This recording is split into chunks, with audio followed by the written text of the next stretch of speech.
Fala pessoal, voltando aqui mais uma vez com um episódio do Blitzkrieg Hop e eu vou fazer uma série de alguns episódios onde eu vou tentar responder uma dúvida que faz muitos anos que eu tenho. Talvez seja a dúvida de alguns de vocês, né? Desde a primeira vez que eu fui para a cidade de Bamberg ou para a região da Franconia, sempre eu me perguntei por que essa região continua produzindo cerveja defumada, já que é um estilo que não é tão comum ou tão comercialmente viável, né? Por que aquela região é conhecida por ser a capital ou a região onde se faz cervejas defumadas, Rauchbier ou Rauchbier, como a gente fala aqui no Brasil. E quando eu perguntava para alguns amigos lá, eles não sabiam assim realmente responder de forma satisfatória, né? Isso eu estou falando há quase 20 anos atrás, com certeza mais de 15 anos atrás. E por que é uma dúvida que sempre me deixou intrigado ou com a pulga atrás da orelha? Primeiro porque se a gente for pensar tecnicamente como surgiram os clássicos de estilos de cerveja do mundo, a cerveja defumada da Franconia é justamente o oposto disso daí. Por quê? Tem um episódio no começo do podcast que eu falo como que surgem os estilos de cerveja e os estilos clássicos eles surgem de forma espontânea ao longo de muitos anos, devido à geografia da região, à população ou o que tinha disponível de matéria-prima naquela região. Então são fatores demográficos, econômicos, sociais que ao longo de décadas foram moldando estilos como Helles, Weizen e Pilsen e vários outros estilos desses clássicos, né? Só que, sim, só um parêntese, a gente tem os estilos atuais, mais recentes, né? Onde são criados.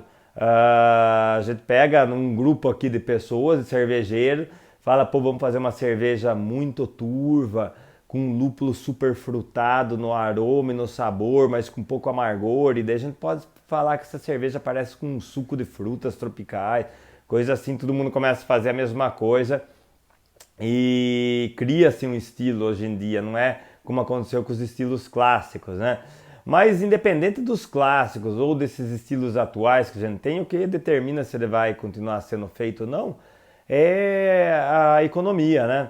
Se ele for consumido, se vender, mais cervejarias vão fazer e ele vai estar ao longo de anos, décadas, séculos se perpetuar como estilo de cerveja, talvez no futuro até virar um estilo clássico.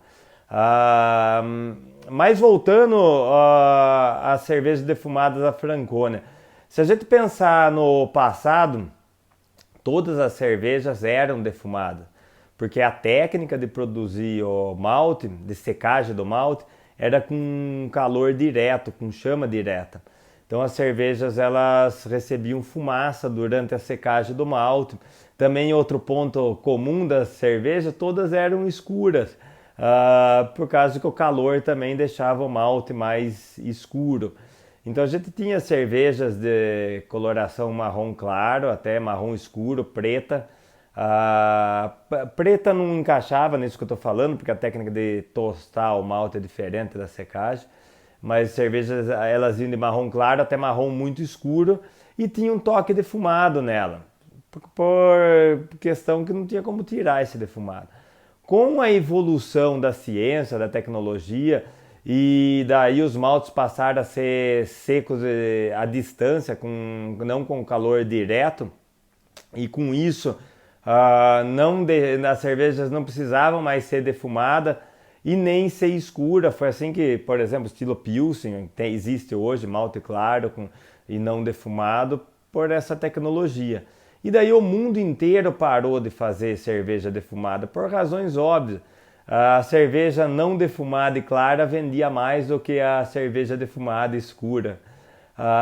Mas essa região dentro da Baviera, ou dentro da Alemanha, que naquela época não era nem a Baviera nem a Alemanha, eles continuaram fazendo cervejas defumadas. teve uma certa queda da quantidade de cervejarias produzindo cerveja defumada, principalmente depois da Primeira e da Segunda Guerra Mundial, na região da Franconia.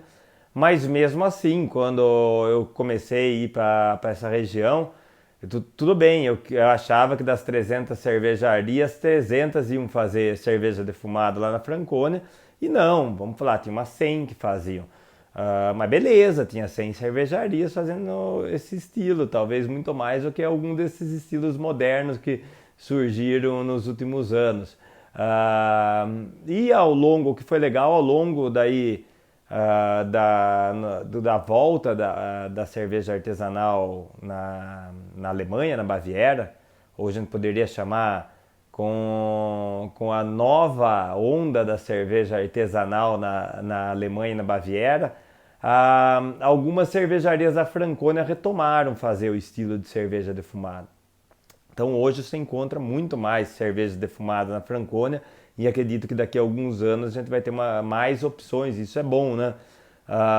Tem as clássicas da região, como a Rittmeier, a Kundmuller, Schlenkla, Spezial, e tem várias outras novas surgindo. Algumas cervejarias antigas que não faziam cerveja defumada começando a produzir, e como está nascendo algumas cervejarias novas lá na Franconia, eles já começam fazendo cerveja defumada, justamente para valorizar a história desse estilo.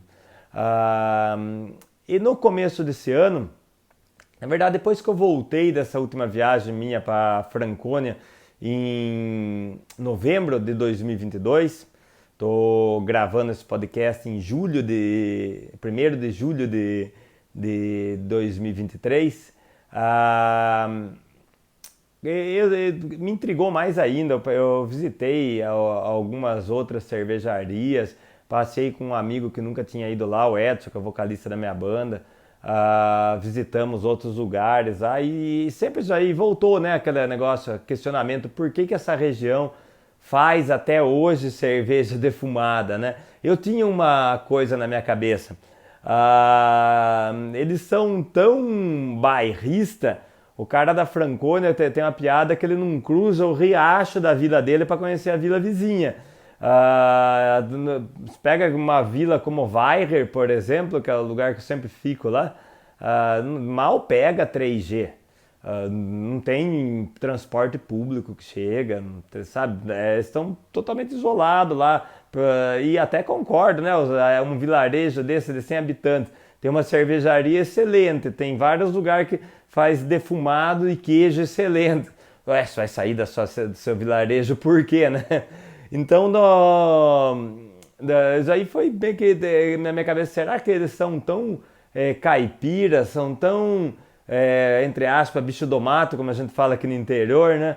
Que não chegou ainda a tecnologia lá para eles de como defumar malte, né?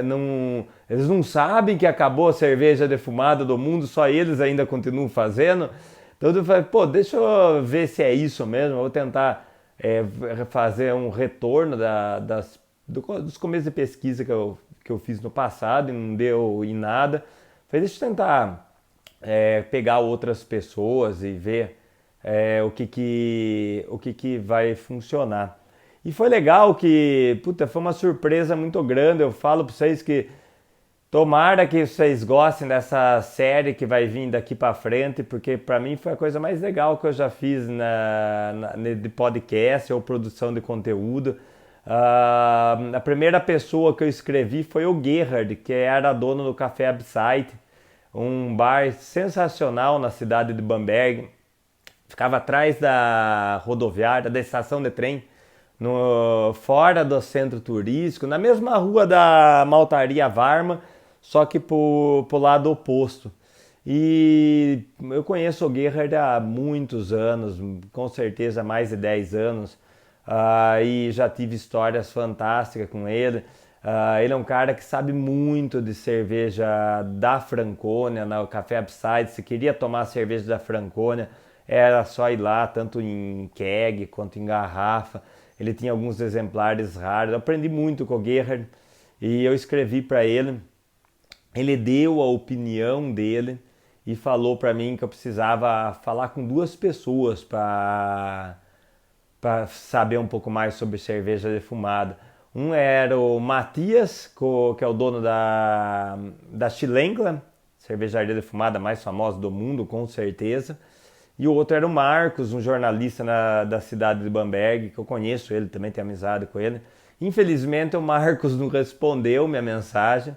E para minha surpresa, o Matias fez um vídeo de 15 minutos falando sobre a história da cerveja defumada. Ele deu uma aula para nós sobre cerveja defumada. E chegou esse material, não sabia nem o que fazer com ele, né? E eu falei, puta, eu não posso deixar de escutar o meu amigo Ossi, dono da cervejaria Kundmuller, em Weiher, que com certeza ele é o cara que nos últimos anos mais ganhou cerveja, medalhas com cerveja defumada, né, nas competições do mundo inteiro. A nossa defumada sempre está, entre aspas, de novo, competindo com ele nesses concursos de cerveja. Às vezes a gente ganha junto com ele, o ouro, prata ou bronze, ou às vezes ele ganha e eu não ganho. Mas o que eu sempre falo para ele, e ele fala a mesma coisa para mim, eu já teve competição importantíssima que ele ganhou medalha e eu fiquei super feliz dele ter ganho. Eu não ganhei, puta, eu conheço o trabalho deles e é sempre muito legal ver a recompensa. A gente não está competindo, eu não estou competindo contra ele, né? Eu estou junto com ele na cerveja defumada. E o Ossi também passou o ponto de vista dele e chegou um material muito rico com algumas coisas técnicas relacionadas à parte política, histórica da Alemanha recentemente. E eu tive que, acho que foi difícil achar tradução para me entender com o que eles estavam falando. E daí agora eu consegui dar meio que uma organizada e vou dividir em episódios. Como eu falei, só o vídeo do Matias, 15 minutos. Eu não quero editar o vídeo, cortar pedaços do vídeo dele. Eu quero que ele falando tudo que ele tinha para falar sobre a cerveja defumada, que foi um depoimento muito legal. Então, o próximo episódio já começa com o Matias, depois eu venho com outro episódio do Gerhard e do Ossi, e daí um outro episódio concluindo sobre esse mini documentário sobre cervejas defumadas. A coisa muito triste é que o Gerhard, dono do Café Absite, ele acabou falecendo alguns dias depois dele dar o depoimento para mim. Eu estava em Blumenau julgando cerveja em março, eu recebi a notícia lá que ele tinha falecido. Talvez foi o último legado que ele deixou de cerveja. O último legado deixou? Não, o último depoimento. Que o legado dele é infinito, né? O último depoimento dele sobre cerveja pode ser que seja esse aqui. Mas o legado dele sobre cerveja artesanal vai ficar aí. E tudo que eu aprendi com ele vai ficar na minha memória. Eu acho que vale até um podcast no futuro, as lições do Gerhard, do Café Absite.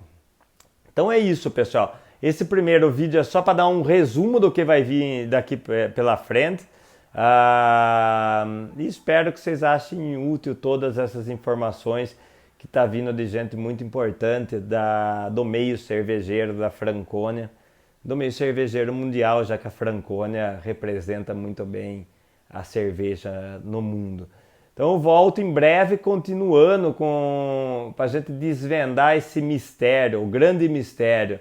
Por que a Franconia faz cervejas defumadas? É isso aí. Obrigado para quem ficou até aqui. Aquela mesma história, né? Dá o joinha, comenta aí que é legal, curte nos streams, nas plataformas de stream agora. A maioria delas dá também para você fazer o joinha, curtir, fazer comentário. Quanto mais vocês interagirem, mais vai ficando mais fácil esse material chegar para mais pessoas. Quem quiser fazer alguma contribuição financeiramente, também tem o link aqui embaixo Eu agradeço que eu despendo um tempo de estudo para gravar esse podcast, para levantar esse material para vocês, mas para quem quiser, vai continuar sempre gratuito e não tem diferença nenhuma de quem ajuda financeira e de quem não ajuda, quem pode ajudar, está bem-vindo, muito obrigado. Quem assiste, compartilha e curte também está valendo, está muito obrigado. É isso aí, até a próxima, pessoal.